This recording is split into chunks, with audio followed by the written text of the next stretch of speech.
This is Jordan Edwards, and this is the Business Jiu Jitsu Podcast. Good afternoon, Colton Crawford. Hey, man. How you doing? Pleasure. Very, very good. Thank you for coming on to the Business Jiu Jitsu Podcast. Yeah, thanks for having me, man. This is awesome. Yeah, really excited to talk to you and get to know you. You have a very interesting background, and it's amazing all the people that Jiu Jitsu brings together, and from all over the world and all over. But you're a Brazilian Jiu Jitsu Brown Belt. You're Canadian, if I'm not mistaken. Yep, Canadian. Yeah. You're the lead banjo player for the Dead South. That's right. A great band. I was checking you guys out on Spotify at 60 million views on your number one song and counting across all of your other songs. Really, really cool. You're a indie video game producer. Yeah. I'm very excited to learn a little bit more about. Yeah, I just started that, so we can talk about that for sure. But I see so many parallels between business and music. I'm not a musician, but I've been musical my whole life. Like I've just always been, music's been a very important part of my life. Going to live music, especially in my 20s before I had kids and before COVID. Hopefully live music becomes a consistent thing again. Hopefully, yeah. But oftentimes when I'm talking about jiu-jitsu or teaching jiu-jitsu to beginners, I talk about it musically, where, you know, the aspect of doing jiu-jitsu is taught like notes, like do do do do do do do do, but performed it's do do do do do do do, and you know, so totally. There's a lot of parallels to that in business. But please, I'd love to hear a little bit about yourself, where you're from, how'd you grow up, how'd you find jiu-jitsu? Well, I was born in Edmonton, Alberta. I grew up in Prince Albert, Saskatchewan, which is a small city in kind of the northern half of the province. I started doing Taekwondo when I was 10 years old, and I loved it. It was kind of like my passion, big part of my identity growing up. Competed, just kind of everything revolved around Taekwondo. When I was 18, after I finished high school, I moved to Regina, Saskatchewan, which is where I live now. And when I moved there, I met some people through Taekwondo who also did jiu-jitsu.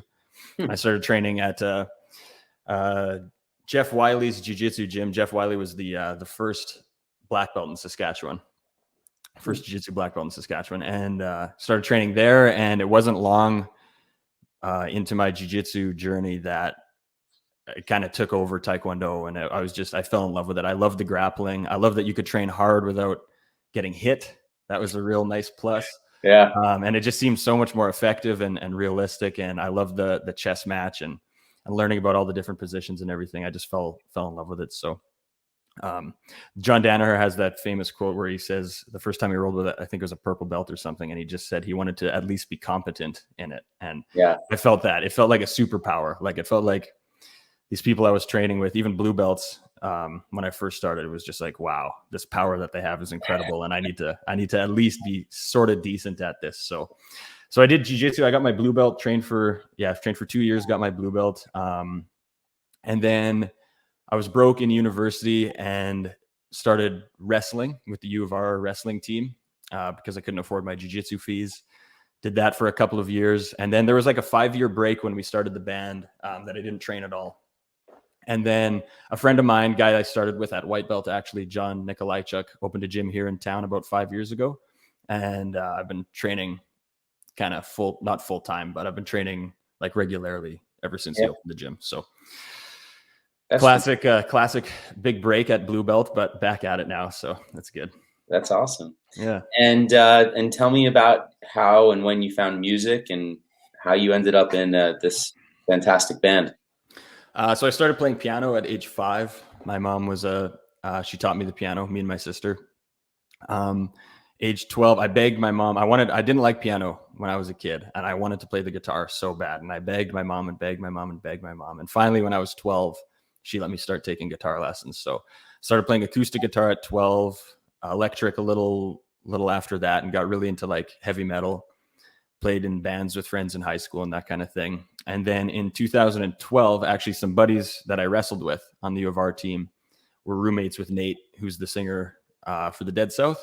and him and I met, and we kind of bonded over like the new grass kind of thing that was happening, like Mumford and Sons, Trampled by Turtles, The Devil Makes Three, all these kind of bands we both really liked. And we just kind of started. I had just gotten a banjo and was just starting to learn how to play. And so him and I started jamming together and playing open mics. And then, yeah, we had some lineup changes early on, but shortly after Danny and Scott joined, and we started touring, and here we are. And does that create a full-time opportunity for you? Are you a living musician living off touring and selling streams? I guess I was going to say selling albums, but I don't know if that exists anymore. Yeah, we still sell albums. We sell lots of albums like at shows. That's where we sell the records. But yeah, it is full-time. It became full-time 2 or 3 years ago. Have you ever played Bonnaroo? Never played Bonnaroo. No. I feel like you're the perfect Bonnaroo band. I've gone to Bonnaroo like 6 times. I had my bachelor party at Bonnaroo a number of years ago. And by the way, you just recently got married, right? I did. Yeah. 2 weeks ago. Oh, congratulations. Thanks, man. That's awesome. Yeah. I want to hear about that also. But I was listening to the sound, and as soon as you came on, I was like, these guys have to go to Bonnaroo. I mean, you're like a perfect Bonnaroo band. I would love to do Bonnaroo, man. That'd be awesome. The biggest like major festival we've done, I think, is Glastonbury in the US. Most of the festivals we do are kind of small folk bluegrass festivals. Yeah. I saw Mumford and Sons at Bonnaroo. I've seen them a bunch of times. I saw them at Bonnaroo, and it was one of the best shows I've ever seen in my life. It was just electric. The first year they were supposed to be there, they had to pull out because one of their members had developed cancer, and they had to pull out like last second. And then they came back, he got better, and they came back the next year, and it was just so emotional, and they just ripped the whole place apart. It was awesome. Oh, that's amazing, dude. I love that. If business is your music, do you have a manager and then someone who manages the group? We do now, yeah.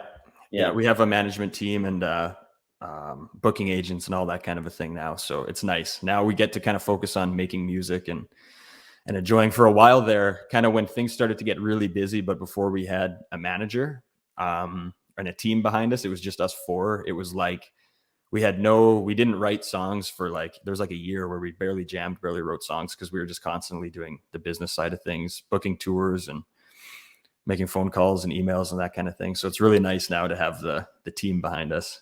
Yeah. Whenever people think about their favorite band, they don't really see it as like a partnership. They're like, of course you're supposed to be together. What, you guys just don't get along? It's perfect harmony all the time. Yeah. But anybody that's been in a business partnership before knows the struggle and how much hard work it takes to keep all these different people and personalities together. Mm-hmm.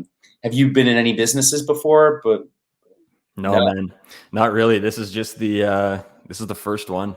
Yeah. And it's kind of the same with all of us. None of us ran any businesses before or anything. So we just kind of learned by doing.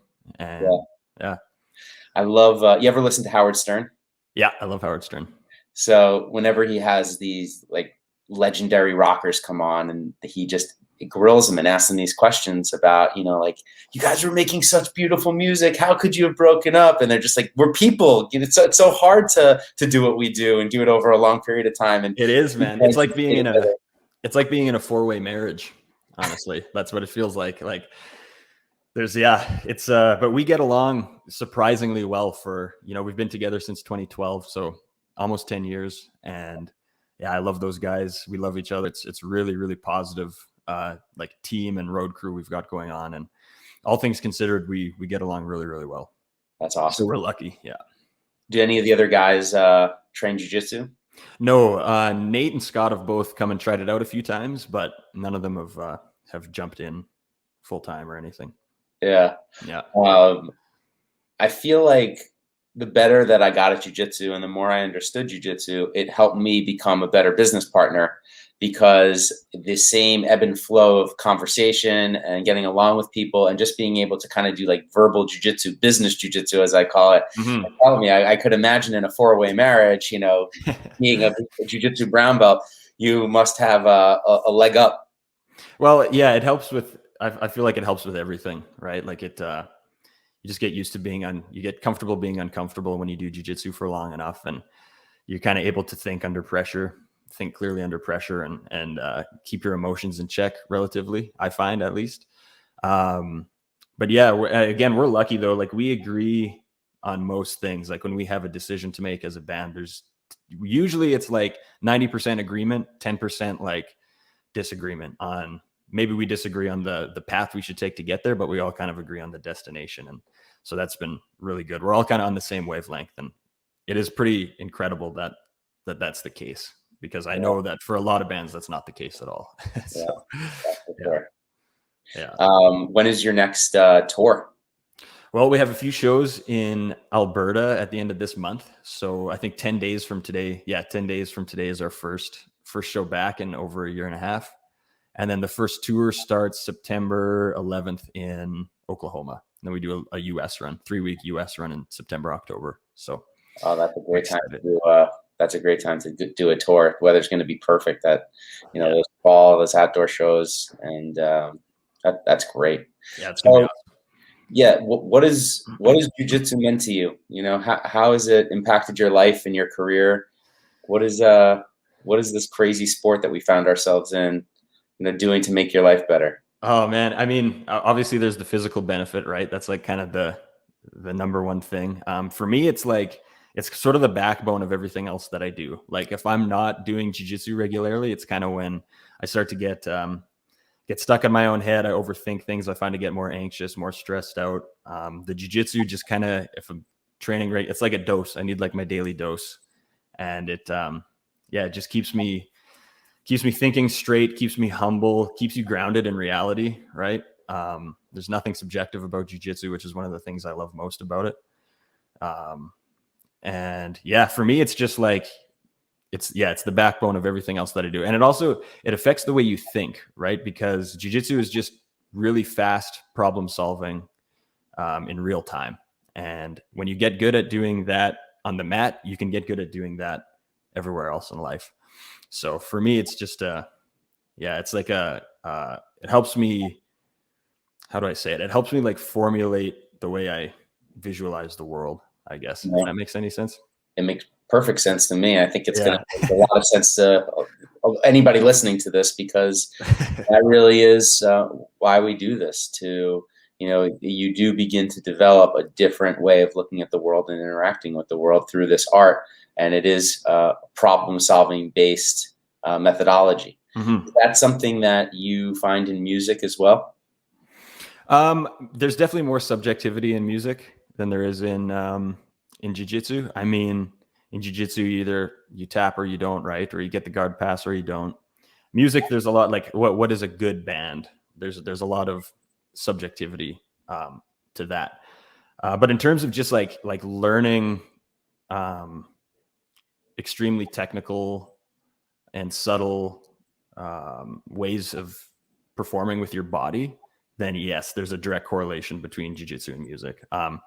It's like the way you drill a guard pass over and over and over again. You have to do the same thing with your scales and your chord progressions and that kind of a thing. And you need to get to a point where it is it's subconscious and you're not even thinking about it, and your body's it's in your nervous system at that point, and your body just takes over. And that's kind of the goal with jiu-jitsu, and that's the goal with music as well, is just developing those fine skills. And what I love about jiu-jitsu and what I love about music is they're both pursuits that have no end. You can do them forever, your entire life, and there's no such thing as true mastery.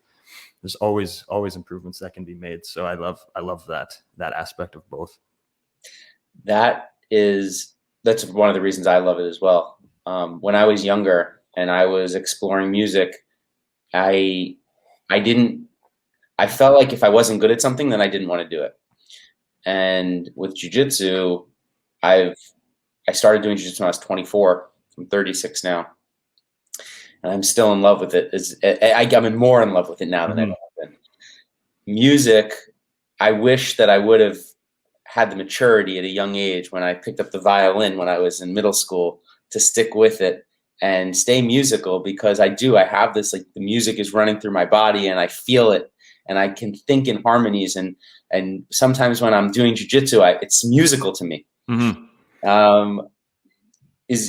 Do you feel like you're playing music sometimes when you're doing jiu-jitsu, and vice versa? Do you catch yourself playing music and being like, oh my God, almost like I'm rolling? Yeah, totally. So with the music, when I'm playing music, sometimes on stage, I'll fuck something up. I'll fuck up a part, and then I have to improvise and find my way back to what the rest of the band is doing. And that really reminds me of jiu-jitsu, because it's like you fail the guard pass and now you have to have a plan B, and you need to be able to think on your feet and make it look like that's what you meant to be doing the whole time. Right. And I think that's like a good jiu-jitsu player and a good musician. They don't appear like they're making a lot of mistakes, even though if you ask them, they'll probably say, oh yeah, no, I fucked this up and I had to catch myself by doing this, or, I fucked up the knee cut, so I had to backstep, whatever, even though it might look like you had the backstep planned all along. Yeah. And then in terms of when I'm doing jiu-jitsu, does it feel like I'm playing music? Yes. Sometimes when you get when you're right in the groove, just having one of those awesome sessions where your timing's on and everything feels good, it does feel like you're playing music. I heard an interview with, I think it was Hanato Canuto, who says he kind of dances and sort of pretends he's performing music and dance when he's competing and when he's rolling, and he likes to listen to music beforehand to get himself in the right headspace. I thought that was really, really cool. Yeah, I feel that as well. My sensei is an incredible musician and artist and martial artist. He went to FIT for fine art. His wife is a fine artist. Wow. And over the years, sometimes as he's passing my guard with ease and he's putting in a strangle, he'll just be humming, singing like a lullaby, like go to sleep, just like or singing, humming to the music that's playing on the loudspeaker. He has like a playlist. It always gets updated, but it's at the same, like all these songs, and sometimes just be singing it to me like.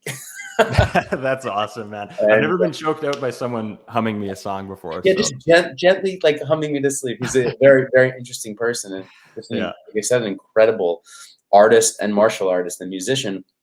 And who is your sensei? His name is Nardu Debra, and he's a black belt under John Donahar and Renzo Gracie. Wow. Oh, dude, that's awesome. Where do you train?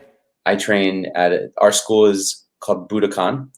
And we're a Renzo Gracie affiliate in New York on Long Island.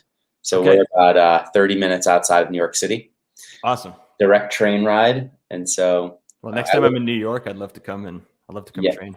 Please. That would be great. Awesome. Is New York on the tour?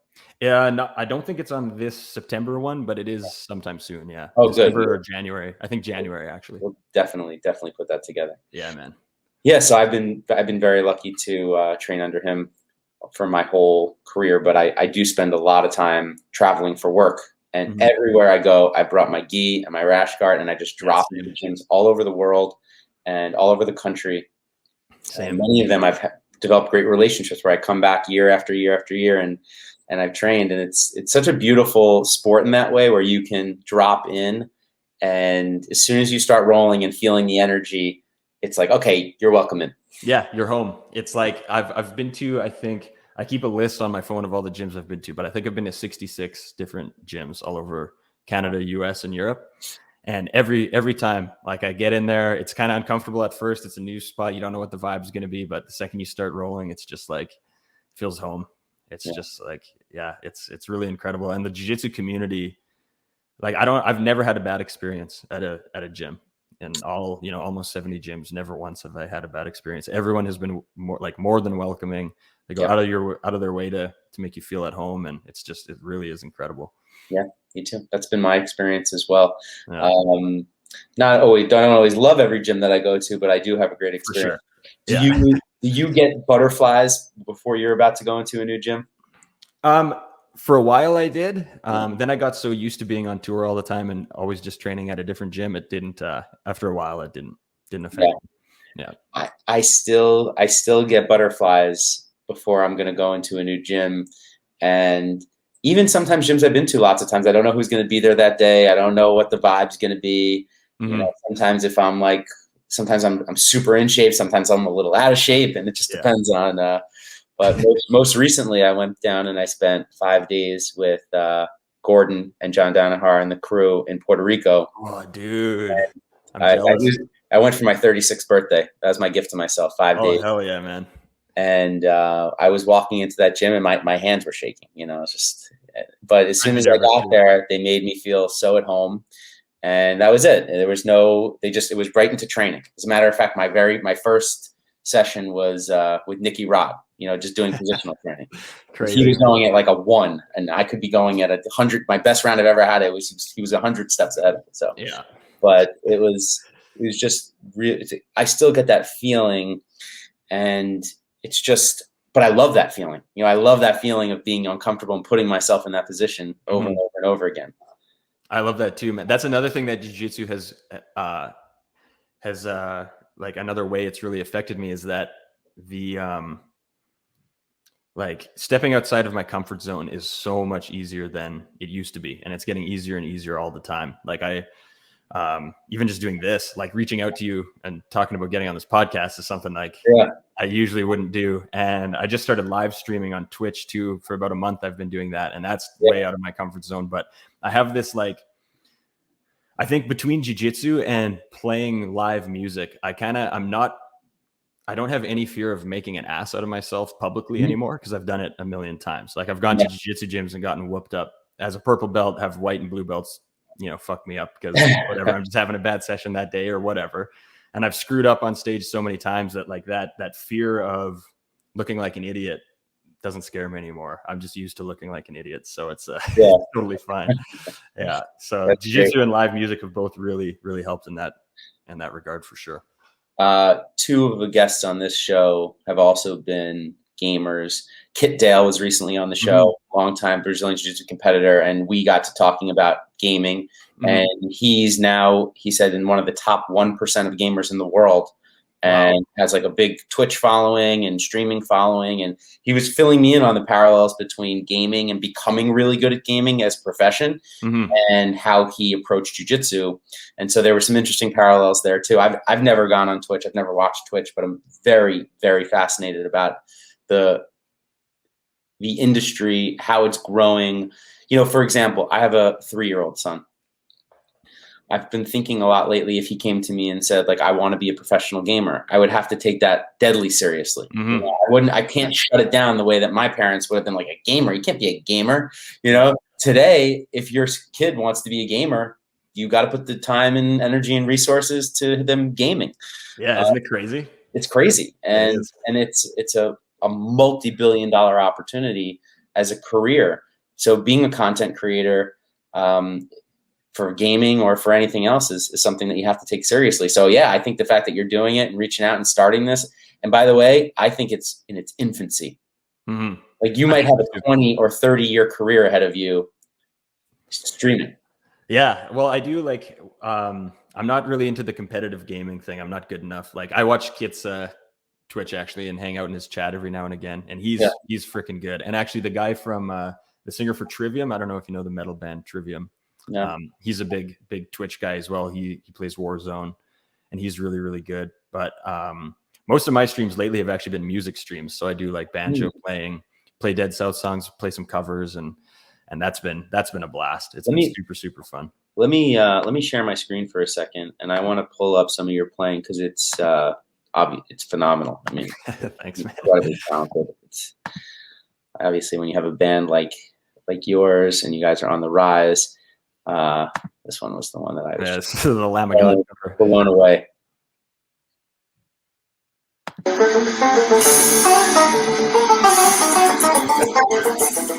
Yeah. You don't often think of the banjo and metal going together, but no, man. But I'm doing my best. It's awesome. So this is amazing. I encourage everybody to check this out. And I want to get back to this post in a second of your for sure, man. But man, did you have this one? Maybe this one. It wasn't this, but this is just great. I mean, thanks, man. Like I said, I am a big consumer of music and all kinds of music. House music has really been the thing that I've connected with during my life and what I've spent lots of time and energy in. But as a father and running businesses, it's harder and harder to go out, especially since I got married. But yeah, I love house music too, man, and EDM and dubstep and that stuff. I love it. Yeah, so I just love that music and connect with it. One of the things you're working on is becoming an independent game programmer and developer, a producer. I love this post that you put up, and you basically said, listen, I'm a white belt when it comes to making music. I think anybody that does jiu-jitsu starts to paint those parallels in other parts of their life too. You know, it's like, well, I started swimming, but I'm a white belt in swimming, or I started running and Ricardo Almeida said that on this podcast. He's like, I started running because my children are running in high school and I'm a white belt.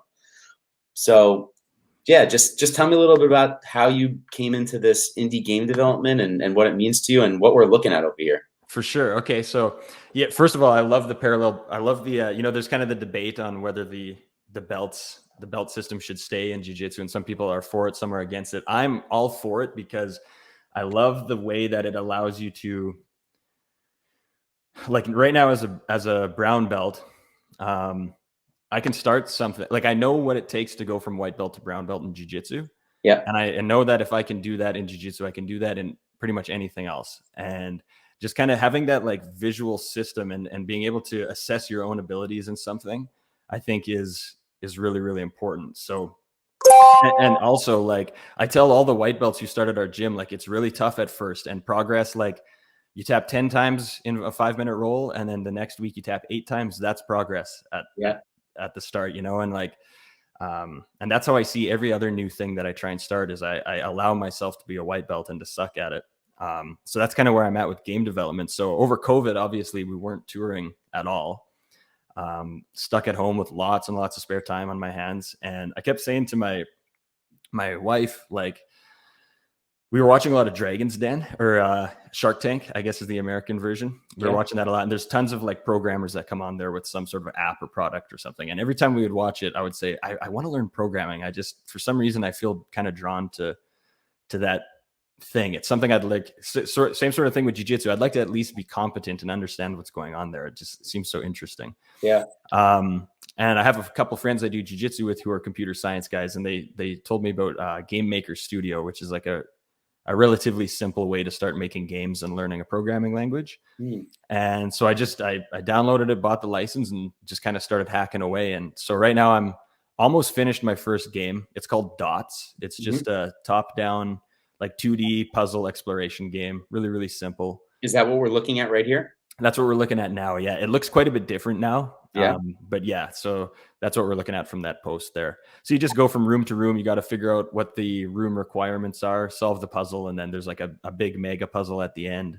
Cool. And then that's it. So hopefully that'll be out sometime. Again, I'm a white belt. I have no idea. I'm a white belt in game development, and I'm less than a white belt in game marketing and how to release a game. So that's another thing I'm going to have to figure out, but yeah, it'll be out eventually. I might just release it for free. I'm not even sure, but eventually it'll be out. Yeah. You say here you started with a pink box, this pink square.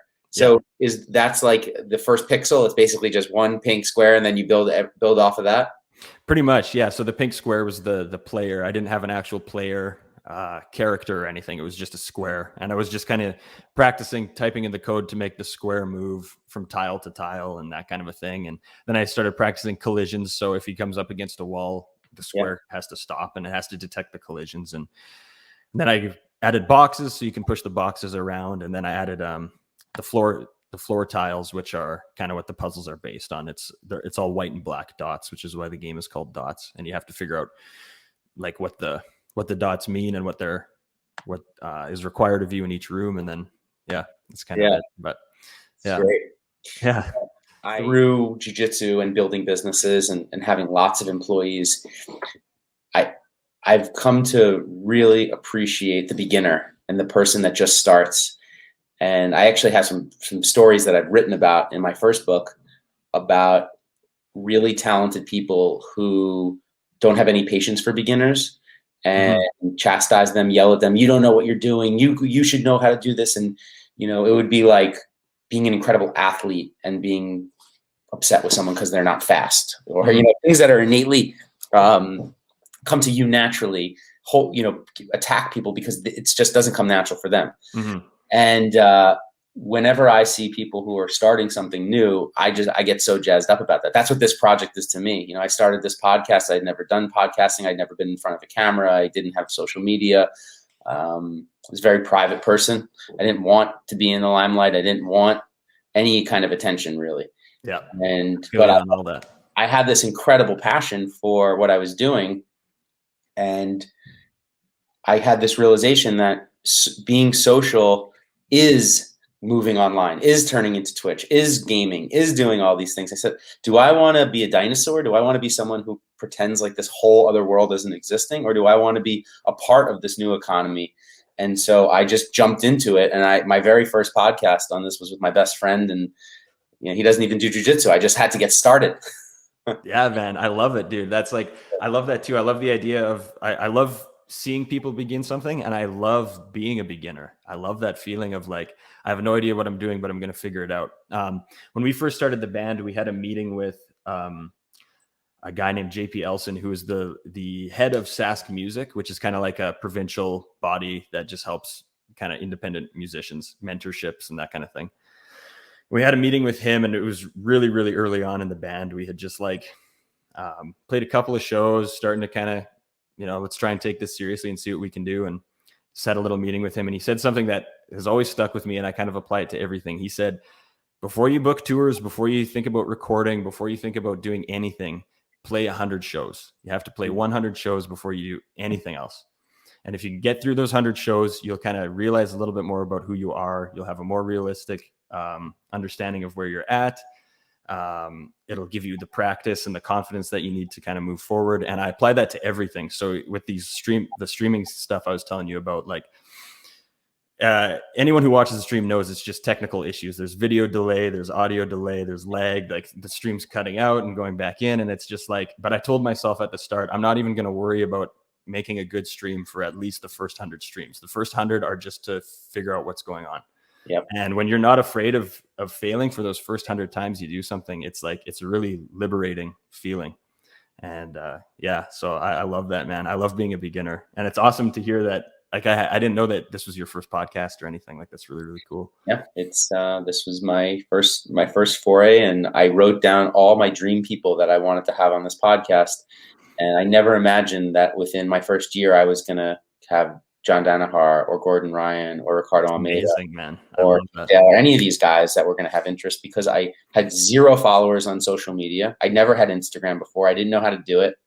And I didn't want to do it. I was reluctant to go on social media. Yeah. But I was very passionate about jiu-jitsu and business and what it's meant in my life. And I said, I'm going to go for it full force. Good for you, man. I love that. Yeah, and just when I started reaching out to people, like, oh yeah, I'd love to talk to you about that. It's like, great, let's do it. And the following just started to build, and then it became a little bit easier to get in touch with people, and great people like yourself just reaching out and wanting to talk about how jiu-jitsu is impacting their life and their business. So just really excited to be participating in this new, where the world is going, this TikTok crazy, hyper fast, Twitch, YouTube world. Did you ever read the book in high school, Death of a Salesman? I did, yeah. I don't remember much about it, though. The essence of Death of a Salesman was the main character was Willie Loman, and he never changed. He never got with the times. He was living in the past, and he was a salesman who couldn't sell anymore. He basically lost his mojo.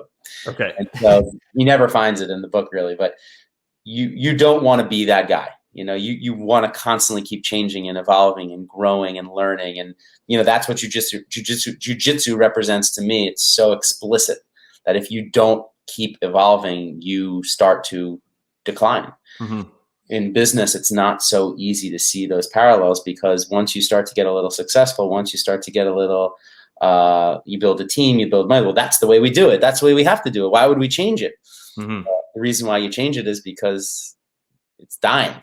That's the number one survival trait is adaptability, right? And you need to be able to adapt. It's funny you say you're talking about how you hated social media, and now you're all involved in it, because I was the exact same until just 6 weeks ago or whenever I started streaming. But I hated Instagram, I hated Facebook, I just hated social media. I found it toxic and anxiety inducing.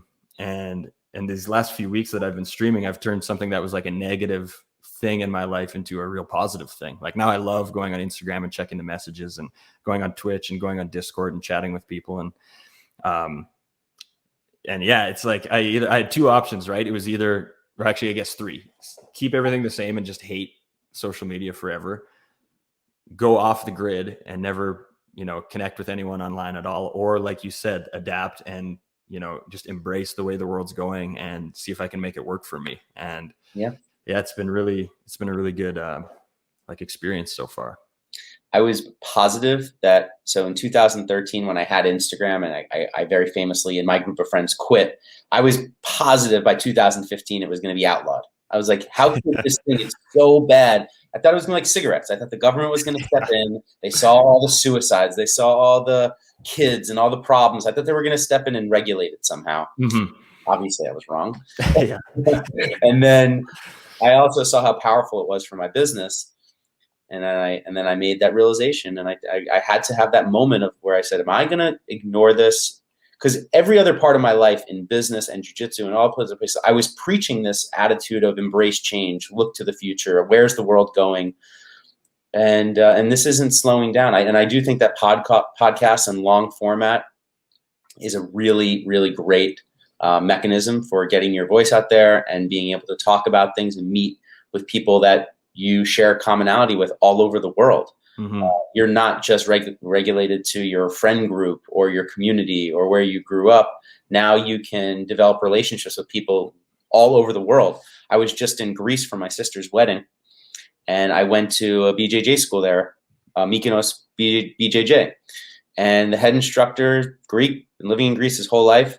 And him and I were talking like we're old friends, because through social media, we knew everything going on in the jiu-jitsu world. Who was on pro grappling that weekend? What's this guy up to? Hey, did you see that technique he put on YouTube?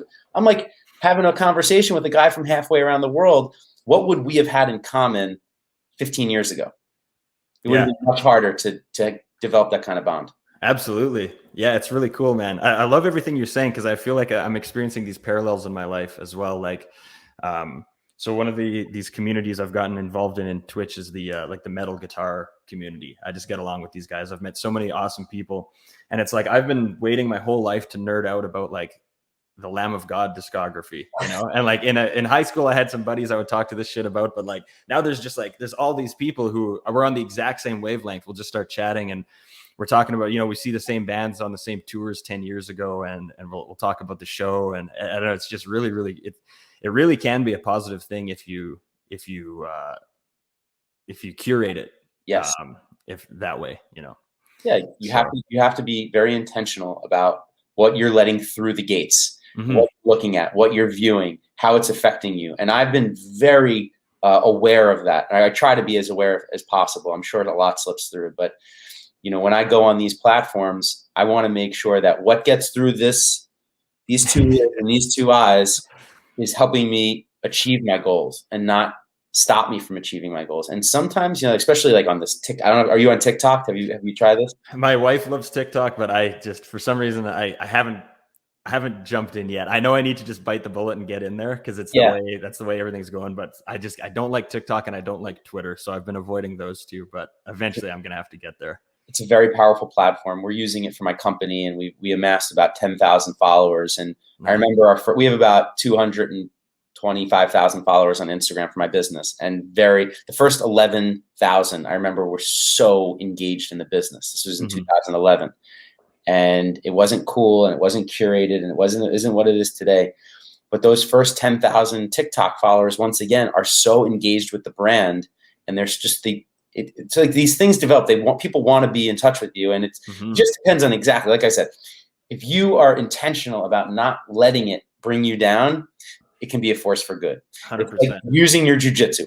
I learned jiu-jitsu. I learned fighting. You learned fighting, but we're not walking around the street putting people in chokeholds. We know how to regulate what we're learning so that it benefits our life. And that's the approach I'm trying to take with social media and have a more healthy relationship with it. Me too, man. Yeah, absolutely. I'm going through the exact same thing right now with social media. So it's cool to talk to you about this, because it's interesting. That's awesome. Well, talking about things I like on social media, I want to pull up your band page over here on Spotify, because when I was checking you guys out, the Dirty South, I put these songs on. I was like, oh man, that's good. Yeah, thanks, man. I'm glad you enjoyed it. Yeah, this is the big one.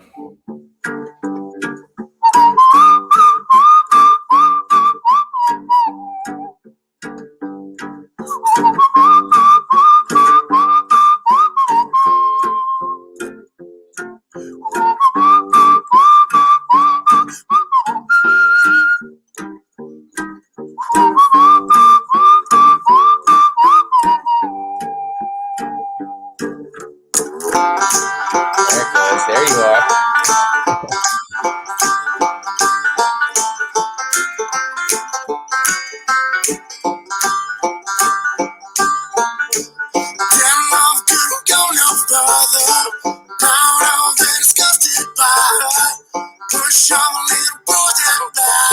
Just awesome. I mean, Thanks. I'm glad you like it.